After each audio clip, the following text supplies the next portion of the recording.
आज फिक्र में हम सबसे पहले बात पाकिस्तान के अहमदिया मुसलमानों की करेंगे। वो अहमदिया मुसलमान जिनसे पाकिस्तान में 7 जून को ईद मनाने की धार्मिक आजादी छीन ली गई। वो अहमदिया मुसलमान जिन्हें ईद मनाने पर जेल में डालने की धमकियां दी जा रही हैं। वो अहमदिया मुसलमान जो एक ऐसे मुस्लिम देश में रहते हैं जो इन जैसे असहाय लोगों के लिए नरकिस्तान बन चुका है। और विडंबना देखिए, पाकिस्तान के पूर्व विदेश मंत्री बिलावल भुट्टो विदेशों में घूम घूम कर ये झूठ फैला रहे हैं कि भारत में मुसलमानों पर बहुत जुल्म होता है, लेकिन यही पाकिस्तानी नेता अपने ही मुल्क में अहमदिया मुसलमानों पर बरसों से होने वाला यह अत्याचार देखकर भी आंखें बंद कर लेते हैं। आइए पाकिस्तान के सिंध और पंजाब प्रांत में जो नया फरमान जारी किया गया है वो समझ लेते हैं। इस फरमान के अनुसार अहमदिया मुसलमानों को ईद मनाने पर रोक लगा दी गई है। ईद पर अहमदिया मुसलमानों का नमाज पढ़ना मना है। उन्हें ईद पर कुर्बानी देने से रोक दिया गया है। मस्जिदों में अहमदिया मुसलमानों को जाने पर बैन है। घरों में भी ईद के रीति रिवाज नहीं कर पाएंगे। अगर उन्होंने एक भी नियम तोड़ा तो 5 लाख का जुर्माना लगेगा और गिरफ्तारी भी होगी। पाकिस्तान के सिंध और पंजाब प्रांत में अहमदिया मुसलमानों को ईद मनाने से रोकने के लिए बाकायदा धमकी देकर उनसे हलफनामे भरवाए गए हैं। कुछ पाकिस्तानी मीडिया रिपोर्ट्स के अनुसार पुलिस कई जगहों पर अहमदिया मुसलमानों को अभी से हिरासत में लेना शुरू कर चुकी है। और अजीब बात यह है कि पाकिस्तान के अहमदिया मुसलमानों के इस दर्द पर मानवाधिकारों की लंबी चौड़ी बात करने वाले वैश्विक संगठन खामोश हैं।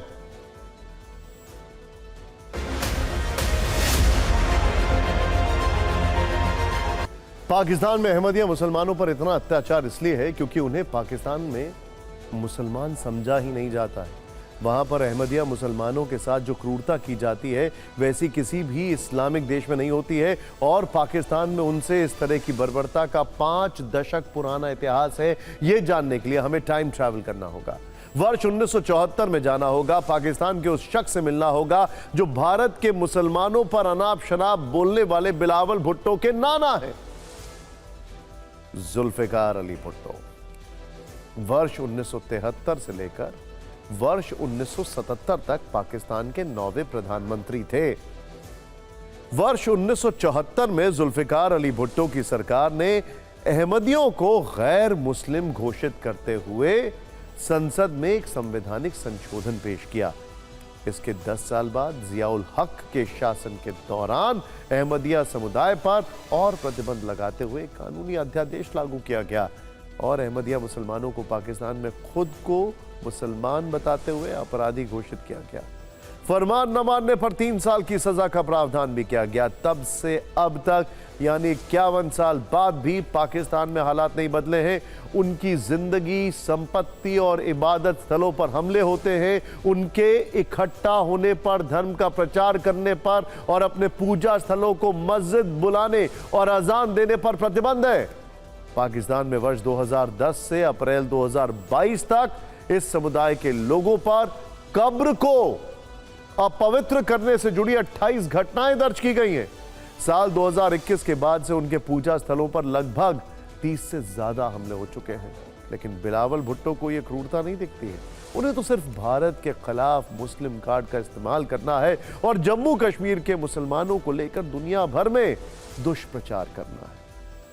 हालांकि ऐसी कोशिश करते समय वो पकड़े जाते हैं और पत्रकारों के लाई डिटेक्टर टेस्ट में फेल साबित हो जाते हैं। आज पाकिस्तान में सताई जा रही मुसलमानों की इस कौम के बारे में आपको एक और फैक्ट बताते हैं। देखिए, जरा ध्यान से देखिएगा, ये डिटेलिंग बड़ी इंपॉर्टेंट है। एक अनुमान के मुताबिक दुनिया में अहमदिया मुसलमानों की संख्या 1 से 2 करोड़ के बीच है, जो कि दुनिया की कुल मुस्लिम आबादी का सिर्फ 1% है, 1%। जबकि अकेले भारत में अहमदिया मुसलमानों की तीसरी सबसे बड़ी आबादी रहती है। लेकिन पाकिस्तान में लाखों अहमदिया मुसलमानों के अधिकारों को कुचला जा रहा है। और सोचिए, वो पाकिस्तान मुसलमानों के ह्यूमन राइट्स की बात करता है। सबसे ज्यादा अहमदिया मुस्लिम नाइजीरिया में रहते हैं, जिनकी संख्या करीब 28,40,000 है। इसके बाद तंजानिया में करीब 25.5 लाख अहमदिया मुसलमान रहते हैं, जबकि भारत में इनकी संख्या लगभग 10 लाख के आसपास है। इसके बाद नाइजर में 9,70,000 और पाकिस्तान में सिर्फ 6 लाख अहमदिया मुस्लिम बसते हैं। लेकिन अफसोस की बात यह है कि इन अहमदिया मुसलमानों के लिए पाकिस्तान नर्क बन चुका है।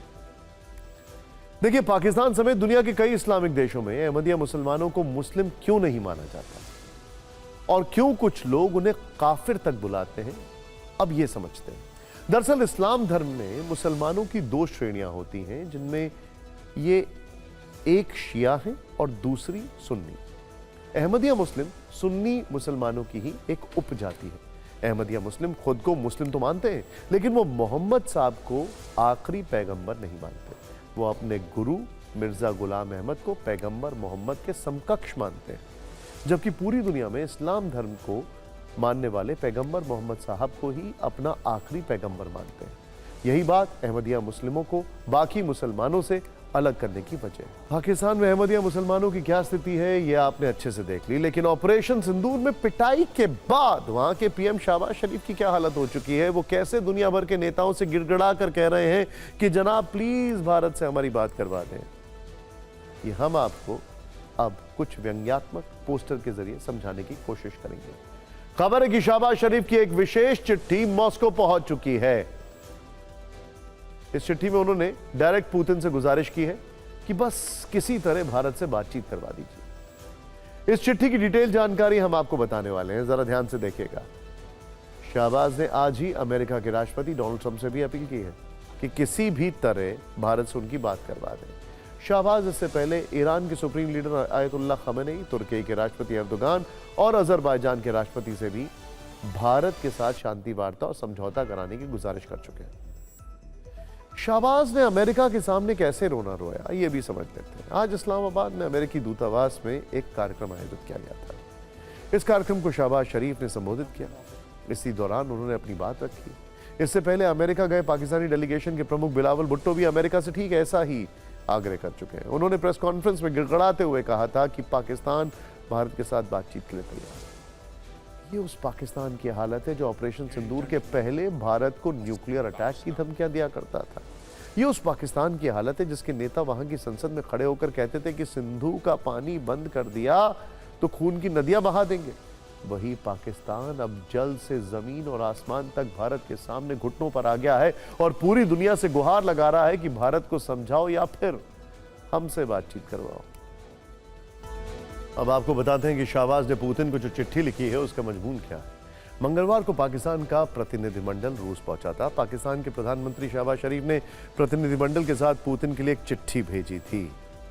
ये तस्वीर उसी चिट्ठी की है। इस चिट्ठी में शहबाज शरीफ की लाचारी है, शांति वाली विनती है, भारत से बातचीत वाली तत्परता है और पाकिस्तान की कंगाली की कहानी भी है। शहबाज शरीफ के विशेष सहायक सैयद तारिक फातमी मंगलवार को मॉस्को जब पहुंचे तो उन्होंने रूसी विदेश मंत्री सर्गेई लेवरोव से मुलाकात की। इस दौरान उन्होंने शहबाज शरीफ का यह पत्र राष्ट्रपति पुतिन को देने के लिए कहा। रूस की एजेंसी के अनुसार इस पत्र में शांति वाली अपील है। शहबाज ने पुतिन से ऊर्जा, व्यापार और ट्रांसपोर्ट सेक्टर में सहयोग बढ़ाने की इच्छा भी जताई है।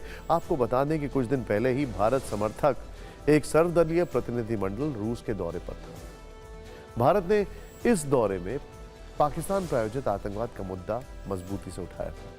रूस ने भारत की आतंकवाद पर जीरो टॉलरेंस नीति का खुलकर समर्थन भी किया था। ये बात भी दोहराई थी कि पहलगाम के गुनहगारों और उनके मास्टरमाइंड को सजा मिलनी ही चाहिए। ऐसे में सोचिए पाकिस्तान भारत की ओर से तैयार कूटनीतिक चक्रव्यूह में किस बुरी तरीके से फंस चुका है और पाकिस्तान के प्रधानमंत्री, डिप्टी पीएम, दूसरे नेता तक दुनिया के अलग अलग देशों में शांति की बात कहकर अपनी जगहसाई भी कैसे करवाया। पाकिस्तान अंतर्राष्ट्रीय स्तर पर अपनी छवि सुधारने की कोशिश कर रहा है। दुनिया को बता रहा है कि वो खुद आतंकवाद से पीड़ित है, लेकिन सच है कि हाफिज सईद से लेकर मसूद अजहर तक दुनिया के कई खूंखार आतंकी आज भी पाकिस्तान में हैं। भारत पाकिस्तान के इस ढोंग को अच्छे से जानता है, इसीलिए पाकिस्तान को लेकर भारत का एकमात्र एजेंडा है। बात होगी तो सिर्फ पीओके पर, मतलब कश्मीर के उस हिस्से पर बात होगी जिस पर पाकिस्तान का अवैध कब्जा है, जहां के लोग पाकिस्तान की सरकार और सेना से आजादी वाला आंदोलन कर रहे हैं। फिक्र में आगे बढ़ते हैं और बात करते हैं पाकिस्तान की पैसे मांगने की फितरत की। अफसोस तो यह है कि उसको पैसा मिल भी रहा है इतनी हरकतों के बावजूद, और जब भी पाकिस्तान का विरोध होता है वो विक्टिम कार्ड खेलता है और पाकिस्तान के कुछ बॉडीगार्ड देश उसके आगे आकर खड़े हो जाते हैं। बॉडीगार्ड देश, ठीक सुना आपने। एडीबी यानी एशियन डेवलपमेंट बैंक ने पाकिस्तान के लिए $800 मिलियन यानी करीब 22,440 करोड़ पाकिस्तानी रुपए का राहत पैकेज जो है वो मंजूर कर लिया। इस पर गंभीर सवाल है, इसीलिए खबर हम आपको दिखा रहे हैं।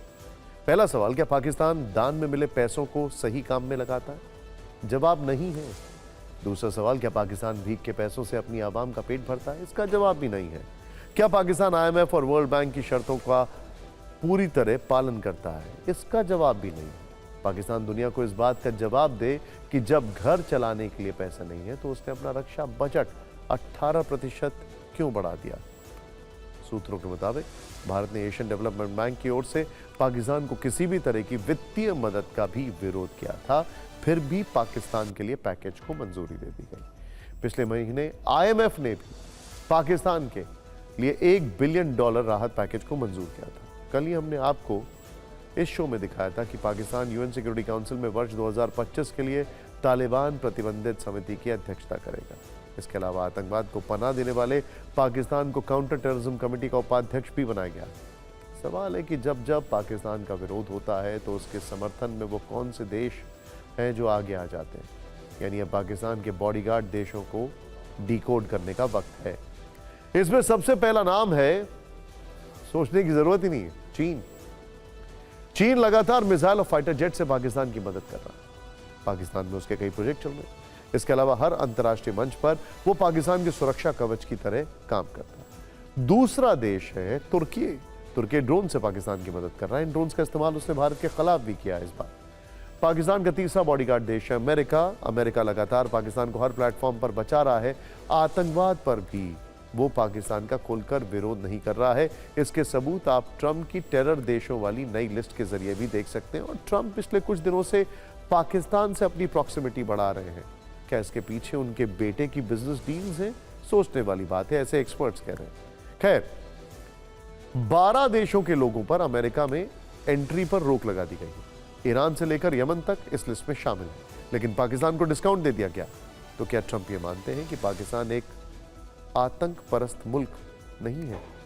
दुनिया भर के देशों को यह समझना होगा कि पाकिस्तान और आतंक एक दूसरे के बिना नहीं रह सकते हैं। एक ही सिक्के के दो साइड्स हैं। अगर पाकिस्तान को काबू में कर लिया तो आतंक पर अपने आप रोक लग जाएगी। वैसे ट्रंप को इन दिनों सीरिया भी अच्छा लगने लगा है। पिछले टर्म में उन्होंने जिन देशों पर ट्रैवल बैन लगाया था उसमें एक सीरिया भी था, लेकिन इस बार सीरिया पर ट्रंप की विशेष कृपा है। ट्रंप ने सीरिया से ट्रैवल बैन हटा लिया। लेकिन आप अगर पूछेंगे कि सीरिया पर ट्रंप की विशेष कृपा क्यों है, तो उसकी वजह है ट्रंप की सीरिया के अंतरिम राष्ट्रपति अहमद अल-शरा से मुलाकात। ये वही अहमद अल-शरा है जिस पर अमेरिका ने ही $10 मिलियन यानी 85 करोड़ रुपए का इनाम रखा था। लेकिन अब लगता है कि अमेरिका एक तरह से सीरिया को मान्यता दे चुका है। ट्रंप ने अहमद अल-शरा से न सिर्फ बैन हटाया, बल्कि अब तो सीरिया से भी ट्रैवल बैन हटा चुका है। ऐसे में कोई बड़ी बात नहीं है कि आने वाले वक्त में सीरिया में पर्यटन का विकास भी ट्रंप के हाथों से हो। पाकिस्तान के दोस्त तुर्की की करते हैं। पाकिस्तान के दोस्त तुर्की का एक भारत विरोधी कारनामा, जिसे सुनकर आपको शायद अपने कानों पर यकीन ना हो। यह खबर तुर्की एयरलाइंस के एक विमान से जुड़ी है। बड़ी हैरान करने वाली खबर है। देश में हर रोज लाखों लोग फ्लाइट से सफर करते हैं। आप भी जानते हैं कि किसी विमान में धारदार हथियार, पिस्टल, यहां तक कि कीरिंग वाला छोटा चाकू भी नहीं ले जा सकते, ऑल पिन भी नहीं ले जा सकते। ऐसे में खिलौनों को ले जाने की अनुमति भी नहीं है, वो खिलौने जो किसी को नुकसान पहुंचाते हैं। लेकिन कल्पना कीजिए, अगर किसी विमान में भारी संख्या में विस्फोटक हो, उस फ्लाइट में बारूद भरा हो, तब आप क्या करेंगे? यकीनन यह खबर बहुत ज्यादा हैरान और परेशान करती है। लेकिन तुर्की एयरलाइंस के एक विमान में यह हो गया। तुर्की एयरलाइंस के एक विमान में कथित तौर पर भारी मात्रा में विस्फोटक ले जाए जा रहे थे। विस्फोटक Directorate General Civil Aviation DGCA ने तुर्की एयरलाइंस के विमानों की अचानक जांच की तो उसमें कई तरह की खामियां पाई गई। एक विमान में तो कथित तौर पर विस्फोटक पाए गए। ये बात सामने आते ही हड़कंप मच गया। इसके बाद भारत ने तुर्की एयरलाइंस को सुरक्षा नियमों का उल्लंघन करने पर कड़ी चेतावनी दे दी है। सोचिए, तुर्की का विस्फोटकों से लदा विमान जा रहा हो और उसमें धमाका हो जाए, तब क्या होगा? यह खबर बहुत चिंताजनक है। अब आपको बताते हैं कि आखिर तुर्की के विमान में विस्फोटक का कैसे पता चला। 29 मई से 2 जून के बीच दिल्ली, हैदराबाद, चेन्नई, बेंगलुरु हवाई अड्डों पर चेकिंग हुई, रैंडम चेक। इस दौरान यात्री विमानों के साथ कार्गो उड़ानों की भी जांच हुई। विमानन मंत्रालय ने कहा कि बेंगलुरु में एक कार्गो विमान में खतरनाक सामान था। तुर्की एयरलाइंस के एक विमान में कथित तौर पर विस्फोटक जा रहे थे। तुर्की एयरलाइंस ने इस सामान की अनुमति नहीं ली थी। तुर्की एयरलाइंस ने इस सामान का दस्तावेजों में जिक्र भी नहीं किया। ग्राउंड ऑपरेशन संभालने वाले एयरलाइंस के मार्शल के पास वैध योग्यता कार्ड भी नहीं था। तुर्की एयरलाइंस और उसके ग्राउंड हैंडलिंग एजेंट में कोई समझौता भी नहीं हुआ था। किसी भी एयरलाइन की ग्राउंड हैंडलिंग एजेंट वो कंपनी होती है जो विमानों को जमीन पर सेवाएं देती है, जैसे कि विमान में सामान चढ़ाना और उतारना। हर विमान के लिए एयरलाइन और ग्राउंड हैंडलिंग एजेंट में एक समझौता होता है, जिसके तहत यह सुनिश्चित किया जाता है कि विमान में क्या जाएगा और क्या नहीं। अब डीजीसीए ने यह तय किया है कि वो तुर्की एयरलाइन पर और कड़ी नजर रखेगा। अगर वो नियमों का पालन नहीं करता है तो उस पर जुर्माना भी लगाया जा सकता है। क्या तुर्की एयरलाइंस की कोई साजिश है? आने वाले समय में पता लग जाएगा। अब बात करते हैं पिछले 3 वर्षों से चल रहे यूक्रेन युद्ध की। यह जंग अब एक निर्णायक मोड़ पर पहुंच चुकी है, बल्कि अगर कहा जाए निर्णायक से ज्यादा एक अलग मोड़ पर आ गई है, जहां पर इसका विकराल रूप दिखने वाला है, तो शायद अतिशयोक्ति नहीं होगी। 1 जून को यूक्रेन ने रूस के एयरबेस पर अटैक कर उसके 41 बॉम्बर नष्ट कर दिए और उसके बाद क्रीमिया को जोड़ने वाले कर्च ब्रिज पर अटैक किया। इससे पहले ब्रियांस्क में एक रेलवे ब्रिज को उड़ाया। इन तीनों हमलों ने सीधे पुतिन के सब्र को चुनौती दी है। अब रूस के राष्ट्रपति बदले की आग में जल रहे हैं, जिसकी लपटें अमेरिका तक पहुंच रही हैं। पुतिन ने यह तक कह दिया है कि जो भी हुआ है यह टेररिस्ट एक्ट है। कल रात अमेरिकी राष्ट्रपति ट्रंप और पुतिन के बीच 1 घंटा 15 मिनट तक बात हुई और बातचीत में पुतिन ने साफ कर दिया कि यूक्रेन से किसी भी हाल में बदला तो लिया जाएगा। पुतिन के स्मरण के बाद यूक्रेन और उसके मददगार देश डरे हुए हैं, भयभीत हैं, खौफजदा हैं। लेकिन यूरोप में असली खलबली मची रूस की आर्मी के एक जनरल के दावे से। रशियन आर्मी के जनरल ने दावा किया है कि इस वक्त पूरा यूरोप उनकी सबसे घातक ओर्शनिक मिसाइल की रेंज में है। इस बयान के बाद सवाल उठ रहे हैं, क्या पुतिन के बदले की आग यूक्रेन की सीमाओं को पार करके यूरोप तक पहुंचेगी? और क्या है यह ओर्शनिक मिसाइल जिससे पूरे यूरोप की धड़कनें बढ़ी हुई? आपको देखें।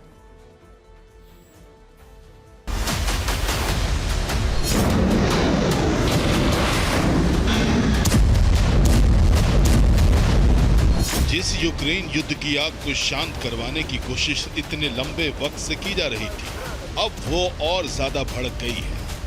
रूस के एयरबेस पर अटैक और फिर कर्च ब्रिज पर धमाका करना ज़ेलेंस्की के लिए बड़ी मुसीबत ला सकता है। परेशानी यूरोप के उन देशों की भी बढ़ने वाली है जो पिछले 3 वर्षों से यूक्रेन की मदद कर रहे हैं। उन देशों को पुतिन की आर्मी के जनरल काराक्वेव ने एक चेतावनी दी है। जिस ओरेशनिक मिसाइल का जिक्र जनरल काराक्वेव ने किया, जरा उसकी ताकत भी जान लीजिए।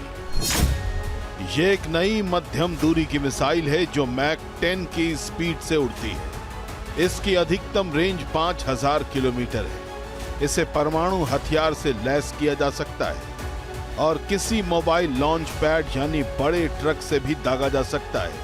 किसी भी रडार के लिए इस मिसाइल को इंटरसेप्ट करना लगभग नामुमकिन है और यह मिसाइल दुनिया के किसी भी एडवांस एयर डिफेंस सिस्टम को चकमा देने की ताकत रखती है। रूस के राष्ट्रपति और वहां की सेना का रौद्र रूप देखकर ज़ेलेंस्की समझ गए कि उनसे बड़ी गलती हो गई, लिहाजा तुरंत उन्होंने पुतिन के सामने सीज फायर का कार्ड चल दिया।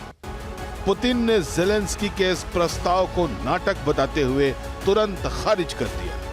इसका मतलब साफ है कि आने वाले दिनों में यूक्रेन को अपनी गलती का खामियाजा उठाना होगा और हो सकता है उसके मददगार यूरोप को भी पुतिन के क्रोध का सामना करना पड़े। Bureau report TV9 Bharatvarsh.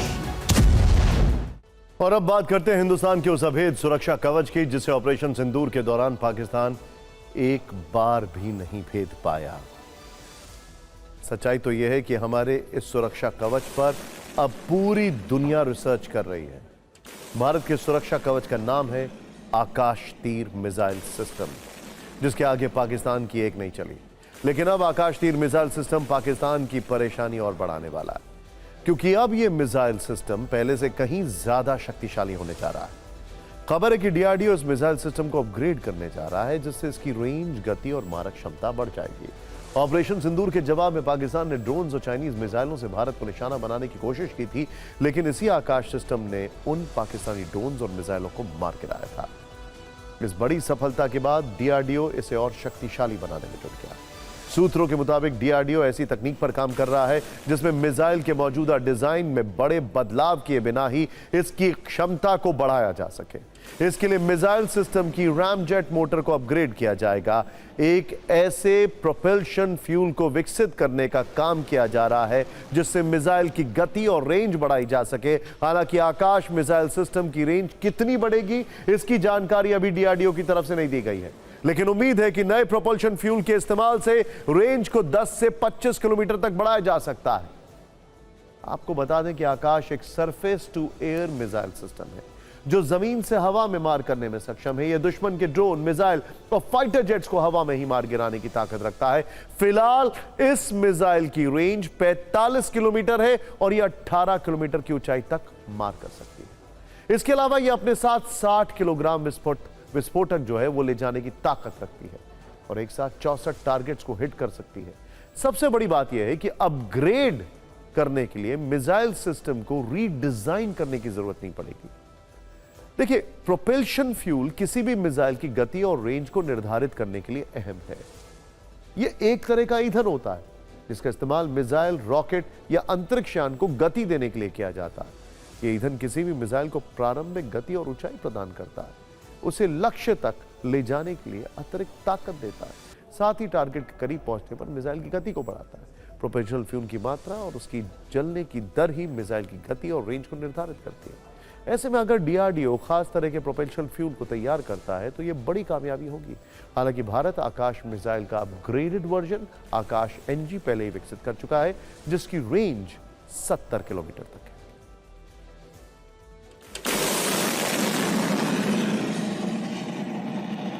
आकाश का एनजी वेरिएंट आने वाला है। एनजी वेरिएंट उसमें रेंज जो है कम से कम 70 से 80 किलोमीटर होगी और उसमें बर्न कैपेसिटी जो होगी एक्सप्लोसिव की वो बढ़ जाएगी और थ्रस्ट ऑटोमेटिकली उससे बढ़ जाएगा। लेकिन हमारे डीआरडीओ ने आकाश मिसाइल की जो सफलता हमने देखी ऑपरेशन सिंदूर में, मुझे कोई डाउट नहीं है कि ये इसका जो नेक्स्ट वेरिएंट है वो भी कामयाब रहेगा। पाकिस्तान के ऊपर ऑटोमेटिकली इससे बहुत खतरा बढ़ जाता है, क्योंकि अगर आप 70 किलोमीटर दुश्मन के जहाज़ को या मिसाइल को या क्रूज मिसाइल को या ड्रोन को एंगेज करेंगे तो उतना आप उस दूरी पर उसको ख़त्म करते हैं जहां पर वो हमारे सरहदों में आकर हमारे टारगेट्स को नुकसान नहीं पहुंचा सकेगा। आप इस वक्त नीचे जो ब्रेकिंग न्यूज़ देख रहे हैं, इसकी पूरी डिटेल हम आपको अब से कुछ क्षणों के बाद देने वाले हैं। लेकिन अभी जो एक और बड़ी खबर, और ये एक ऐसी खबर है जिसको सुन के आपको अच्छा लगेगा। भारत के लिए आज रक्षा क्षेत्र से जुड़ा दूसरा शुभ समाचार भी है। समाचार यह है कि राफेल फाइटर जेट की मेन बॉडी अब भारत में भी बनेगी। फ्रांस की कंपनी डसॉल्ट एविएशन और भारत की टाटा एडवांस सिस्टम लिमिटेड के बीच इसको लेकर एक समझौता हुआ है, जिसके तहत राफेल की मेन बॉडी के लिए हैदराबाद में एक हाईटेक यूनिट का निर्माण किया जाएगा। यह पहला मौका होगा जब फ्रांस के बाहर राफेल की मेन बॉडी का निर्माण किया जाएगा। हैदराबाद में टाटा एडवांस सिस्टम लिमिटेड की सुपर फैसिलिटी में इसका निर्माण होगा। इस यूनिट में राफेल की मेन बॉडी का प्रोडक्शन 2028 से शुरू हो जाएगा और हर महीने 2 मेन बॉडी तैयार किए जाने का टारगेट रखा जाएगा, यानी हर 15 दिन में इस यूनिट से एक राफेल की मेन बॉडी तैयार होगी। डसॉल्ट और टाटा एडवांस सिस्टम लिमिटेड के बीच हुआ यह करार बताता है कि फ्रांस को भारत की क्षमताओं पर विश्वास है और आत्मनिर्भर भारत की एक नई उड़ान है, और इससे रक्षा क्षेत्र में मेक इन इंडिया को भी बड़ा बूस्ट मिलेगा। देखिए, पहली बड़ी खबर सीआरपीएफ के सूत्रों के मुताबिक इस बार अमरनाथ यात्रा की अवधि घटाकर 38 दिन कर दी गई है, जो पिछले साल 52 दिन थी। श्रद्धालुओं के लिए सुरक्षा का बड़ा प्लान तैयार किया गया है। सीआरपीएफ, जम्मू कश्मीर पुलिस और सेना की जॉइंट प्लानिंग के तहत सभी रूट्स का सुरक्षा ऑडिट किया जाएगा, बल्कि किया गया है। डिजिटल मैपिंग से यात्रियों की आवाजाही पर नजर रखी जाएगी। इस बार हर यात्री और घोड़े खच्चर वालों का डिजिटल आई कार्ड भी बनाया जाएगा ताकि उसकी पहचान सुनिश्चित की जा सके। प्रधानमंत्री मोदी ने आज विश्व पर्यावरण दिवस के मौके पर पीएम आवास पर सिंदूर का पौधा लगाया। यह पौधा उन्हें 25-26 मई को गुजरात दौरे के दौरान कच्छ में 1971 के भारत पाक युद्ध में बहादुरी दिखाने वाली महिलाओं के एक ग्रुप ने भेंट किया था। इसके अलावा पीएम मोदी ने आज अरावली ग्रीन वॉल प्रोजेक्ट की शुरुआत करते हुए 200 इलेक्ट्रॉनिक बसों को हरी झंडी दिखाई है। अयोध्या के राम मंदिर में आज राम दरबार की प्राण प्रतिष्ठा हो गई। सीएम योगी ने राम दरबार का पूजन किया। प्राण प्रतिष्ठा कार्यक्रम अभिजीत मुहूर्त में सुबह 11:25 से 11:40 तक चला। रामलला के गर्भगृह के ऊपर यानी पहली मंजिल पर राम दरबार बनाया गया है। इसमें श्री राम, मां सीता, तीनों भाई लक्ष्मण, भरत, शत्रुघ्न के साथ हनुमान जी की मूर्तियां हैं। कलकत्ता हाईकोर्ट ने social media influencer Sharmishtha Panoli को कुछ शर्तों के साथ अंतरिम जमानत दे दी है। शर्मिष्ठा को 10,000 रुपए जमा करने होंगे। इसके अलावा वो देश छोड़कर भी नहीं जा सकती हैं। हाल ही में कोलकाता पुलिस ने ऑपरेशन सिंदूर के दौरान एक आपत्तिजनक वीडियो पोस्ट करने के आरोप में शर्मिष्ठा को गुरुग्राम से गिरफ्तार किया गया। टीएमसी सांसद महुआ मोइत्रा ने बीजू जनता दल के पूर्व सांसद पिनाकी मिश्रा से शादी कर ली। खबरों के मुताबिक दोनों ने जर्मनी में शादी की है। पिनाकी मिश्रा पुरी लोकसभा सीट से सांसद रहे हैं। वो सुप्रीम कोर्ट के बड़े वकील भी हैं। जर्मनी में दोनों के साथ घूमने की तस्वीरें भी सामने आई हैं, जिसमें महुआ मोइत्रा गहनों और मांग टीका के साथ नजर आ रही है। बिहार सरकार की डोमिसाइल नीति को लेकर पटना में छात्रों ने हंगामा कर दिया। इस दौरान सीएम आवास की तरफ बढ़ रहे छात्रों को पुलिस ने रोका तो हल्की झड़प भी हो गई। छात्र 90% डोमिसाइल नीति लागू करने की मांग कर रहे थे, जैसा कि पड़ोसी राज्यों में होता है। सिक्किम में भीषण लैंडस्लाइड के बाद भारतीय वायुसेना ने आज 4 Mi-17 और 2 चीता हेलीकॉप्टर की मदद से लोगों को सुरक्षित निकाला। वायुसेना के हेलीकॉप्टर आज सुबह ही उड़ान भरकर उन दुर्गम इलाकों में पहुंचे जहां सड़क संपर्क पूरी तरह से टूट चुका है। इस रेस्क्यू ऑपरेशन में अब तक 199 लोगों को बचाया गया और 9,000 किलो राहत सामग्री पहुंचाई गई। देश में कोरोना के मरीजों की संख्या लगातार बढ़ती जा रही है और अब एक्टिव केस का आंकड़ा 5,000 के करीब पहुंच रहा है। मरीजों की संख्या 4800 को पार कर चुकी है। पिछले 24 घंटे में 564 नए मामले सामने आए। अमेरिकी राष्ट्रपति डोनाल्ड ट्रंप ने चीन के राष्ट्रपति शी जिनपिंग के साथ वार्ता की जानकारी दी। ट्रुथ सोशल पर उन्होंने बताया कि हमारे बीच फोन पर अच्छी बातचीत हुई है। ट्रंप के मुताबिक ये वार्ता करीब 1.5 घंटे तक चली, जिसमें ट्रेड डील समेत कई मुद्दों पर चर्चा हुई। अब दोनों देशों की टीम इन मुद्दों पर मुलाकात करेगी। ट्रंप ने यह भी बताया कि शी जिनपिंग ने उन्हें चीन आने का न्यौता दिया। इस वक्त एक बड़ी खबर आपको बता दें, जैसा कि हमने आपसे कहा था, बेंगलुरु भगदड़ के बाद सरकार एक्शन में है। बेंगलुरु के पुलिस कमिश्नर सस्पेंड कर दिए गए। बेंगलुरु के एडिशनल पुलिस कमिश्नर भी सस्पेंड है। सेंट्रल डिवीजन डीसीपी भी सस्पेंड कर दिए गए हैं। Inspector Cubbon park police station suspend हो गए।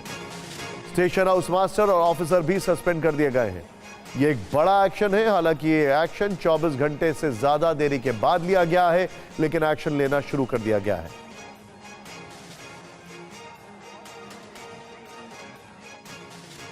बेंगलुरु में क्रिकेट मैच की जीत 11 जान पर भारी पड़ी, जिसकी वजह बनी प्रशासन और सरकार की बदइंतजामी और नाकामी। इस घटना के 24 घंटे बीत गए हैं, लेकिन जिम्मेदारी लेने के लिए कोई तैयार नहीं है। इसीलिए हम ये कह रहे हैं कि यह कप बहुत भारी है। इसमें 11 मौत का बोझ है, सिस्टम की गैर जिम्मेदारी का बोझ, भगदड़ के साथ चलते रहे जश्न का बोझ है। पहले फ्री पास मिले, फिर मुफ्त में मौत मिली। अब मेरी भगदड़ तेरी भगदड़ वाली राजनीति हो रही है। Excuse me. कोई इस भगदड़ की तुलना कुंभ में मची भगदड़ से कर रहा है, तो कोई नई दिल्ली रेलवे स्टेशन पर मची भगदड़ की याद दिला रहा है।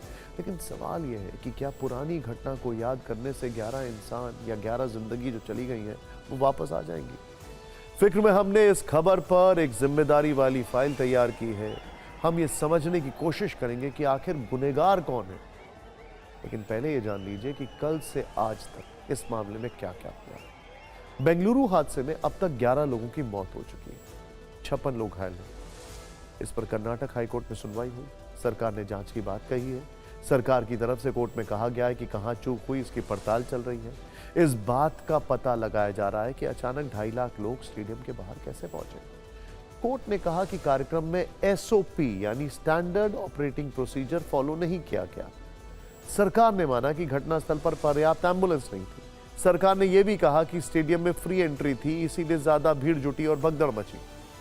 कोर्ट में तथ्यात्मक बहस के बाद सरकार थोड़ी एक्शन में दिखी और आरसीबी के खिलाफ मामला दर्ज कर दिया। आरसीबी के खिलाफ एक तरफ जांच जारी है तो दूसरी तरफ मेरी भगदड़ और तेरी भगदड़ वाली राजनीति है। सीएम सिद्धरामैया ने भगदड़ की बात करते हुए महाकुंभ हादसे का जिक्र किया तो deputy CM DK Shivakumar भावुक हो गए। उन्होंने शवों पर सियासत नहीं करने की अपील की।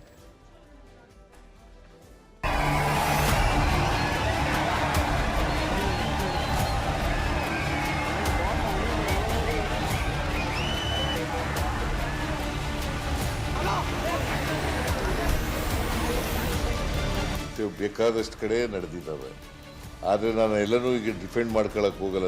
ಅಲ್ಲಿ ನಡೆದಿದ್ದಾವೆ, ಹಿಂದೆ ನಡೆದಿತ್ತು, ಇದರಲ್ಲಿ ಕುಂಭಮೇಳದಲ್ಲಿ ನಡೆದಿತ್ತು ಅಂತ ಹೇಳಿ ಇಲ್ಲಿ ಡಿಫೆಂಡ್ ಮಾಡ್ಕೊಳಕ್ಕೆ ಹೋಗ್ತಾ ನಾನು ಹೋಗಿದ್ದೀನ. ನನಗೆ ಐ ಆಮ್ ವರಿಡ್ ಅಬೌಟ್ ಆ ಪಾಪ ಮಕ್ಕಳು, ಆ ಚಿಕ್ಕ ಮಕ್ಕಳು ಭಾಳ ನಾನು ನೋಡಿದೆ 15 ವರ್ಷ ಮಕ್ಕಳು ಎಲ್ಲ ಈ ರೀತಿ ಆಗಿದ್ದು. ಏನು 10 ಜನ ನಾನು ನೋಡಿದ್ದೀನಿ, ನನ್ನ ಕಣ್ಣಲ್ಲೇ ಮಾಡಿ ಅಂತ ಹೇಳೋದು. ಇಮಿಡಿಯೇಟ್ ನಾನು ರಶ್ ಮಾಡಿದೆ ಅಲ್ಲಿಗೆ. I have to advise him not to compare Mahakumbh incident with this incident. Here, because of the state government failure, police officers advancedly advised. They have neglected and they have done this. The government has owned up responsibility. This could have been averted with better planning and coordination. The Chief Minister of Karnataka, the Deputy Chief Minister and the Home Minister have already spoken about this. We have owned up responsibility. देखिए कहावत है, success has many fathers and failure is often, यानी सफलता के कई पिता होते हैं और असफलता अनाथ होती है। बेंगलुरु भगदड़ मामले में यह कहावत बिल्कुल सही बैठ रही है। अगर कल आरसीबी का इवेंट सफल होता तो इसका क्रेडिट लेने के लिए कई लोग सामने आते, लेकिन इस भगदड़ की जिम्मेदारी लेने वाला कोई नहीं है। भारत में किसी हादसे की जिम्मेदारी एक जलेबी की तरह होती है जिसका कोना और छोर आप ढूंढते रह जाएंगे लेकिन वो मिलेगी नहीं। कल की भगदड़ में सबके अपने पक्ष हैं, कोई माफी मांग रहा है, कोई दुख जता रहा है, मुआवजे भी दिए जा रहे हैं, लेकिन जिम्मेदारी कोई नहीं ले रहा है। इसीलिए हमने फिक्र में जिम्मेदारी की एक जलेबी तैयार की है जिसमें मिठास नहीं बल्कि कड़वाहट है। कहानी की शुरुआत 3 जून की रात को तब हुई जब आरसीबी ने 18 वर्षों के इंतजार के बाद पहली बार आईपीएल जीता। ट्रॉफी जीतने के बाद करीब 8 घंटे बाद सुबह 7 बजे आरसीबी ने विक्ट्री परेड की घोषणा की, यानी आरसीबी मैनेजमेंट इस भगदड़ के केंद्र बिंदु में। सुबह करीब 9 बजे केसीए यानी कर्नाटक क्रिकेट एसोसिएशन ने चिन्नास्वामी स्टेडियम में सेलिब्रेशन की तैयारी शुरू की, यानी जहां कार्यक्रम होना था वो वेन्यू केसीए का था। इसके बाद कर्नाटक सरकार ने आरसीबी के खिलाड़ियों को सम्मानित करने का शेड्यूल जारी कर दिया और जिम्मेदारी वाली चेन में शामिल हो गए। बेंगलुरु पुलिस के विक्ट्री परेड की इजाजत नहीं दी, चिन्नास्वामी स्टेडियम में सिर्फ सम्मान समारोह की इजाजत मिली। सवाल है कि जब स्टेडियम की इजाजत दी गई तो व्यवस्था क्यों नहीं की गई? भीड़ की आशंका और पुलिस के मना करने के बाद भी आरसीबी ने फैंस के लिए फ्री पास जारी कर दिए, जिसके बाद दोपहर में स्टेडियम के बाहर लाखों फैंस पहुंच गए। वहां पुलिस की अच्छी व्यवस्था नहीं थी, फैंस किसी तरह अंदर जाने के लिए बेताब थे, वो दरवाजे को तोड़ देना चाहते थे। ऐसे फैंस भी जिम्मेदार हैं। खिलाड़ियों को सम्मानित करने के लिए विधानसभा में सीएम और डिप्टी सीएम दोनों मौजूद थे, लेकिन चिन्नास्वामी स्टेडियम में व्यवस्था कैसी है इसके बारे में किसी ने नहीं सोचा।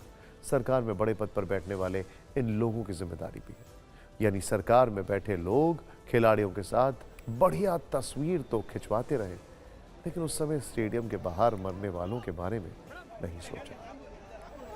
अब अगर जिम्मेदारी की चेन की बात करें, पहली जिम्मेदारी आरसीबी की है जो पुलिस के मना करने के बाद भी आयोजन करना चाहती थी।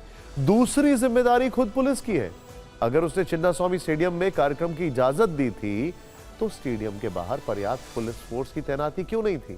और अंदर डिप्टी सीएम थे और बाहर पुलिस थी, फिर यह हाल था। तीसरी जिम्मेदारी सरकार में बड़े पदों पर बैठे लोगों की है, जिसमें डिप्टी सीएम शामिल हैं। ये खुद तो कार्यक्रम में शामिल हुए, लेकिन बाहर मर रहे लोगों की चिंता नहीं की। इन सब के बीच कुछ ऐसे वीडियोस भी दिखे जिस पर खूब चर्चा हो रही है। एक वीडियो में दिख रहा है कि हजारों की संख्या में फैंस गेट को तोड़ने की कोशिश कर रहे हैं, लेकिन वहां एक भी पुलिस वाला मौजूद नहीं है। वीडियो मौजूद है, साफ दिख रहा है कि शक्ति प्रदर्शन करने के चक्कर में आरसीबी मैनेजमेंट ने पुलिस की सलाह नहीं मानी, फ्री पास बांटे, जिसके कारण भारी भीड़ पहुंची और स्थिति बेकाबू हुई। लेकिन हमारे बीच कर्नाटक सरकार का पक्ष लेने वाले कुछ ऐसे नेता भी हैं जो भगदड़ में मारे गए लोगों की ही गलती बता रहे हैं। वो कह रहे हैं कि भगदड़ मानव निर्मित थी और लोगों की गलती के कारण भगदड़ हुई। इसमें सरकार और प्रशासन की कोई गलती नहीं है।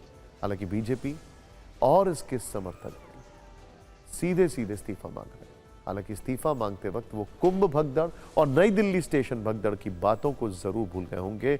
वैसे इसे आप short term political memory loss भी कह सकते हैं। एक बार इन नेताओं को भी सुनिए, जिससे पता चल पाएगा कि नेताओं के कितने प्रकार होते हैं।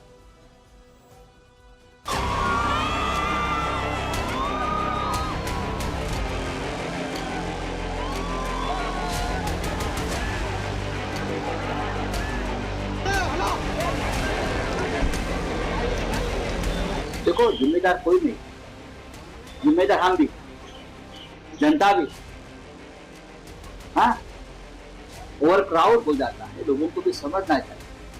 कुंभ में क्या हो गया? कुंभ में यही हो गया, जोरदार मार्केटिंग कुंभ की चले। चलो, कुंभ व्यवस्था क्या थी? ये तो क्रिकेट का कोई जीत गया, कोई टीम, लाखों लोग जमा हो गए। सरकार क्या क्या करेगी, ये भी कभी कभी सवाल पूछना चाहिए कि किस मुंह से सिद्धरमैया जी ने कहा कि such incidents keep on happening. क्या सिद्धरमैया जी रिजाइन करेंगे? डीसीएम, डेप्यूटी चीफ मिनिस्टर, ने ब्लेम किया है कि क्राउड्स अधिक थी और क्राउड्स के कारण ऐसा हुआ। एक वीडियो ये आ रहा है कि एक व्यक्ति उनके और कैमरे के बीच में आ गया तो डीके शिवकुमार उसे धक्का मार रहे हैं। तो क्या डीके शिवकुमार माफी मांग के रिजाइन करेंगे? कोई भी भगदड़ मानव निर्मित हादसा है।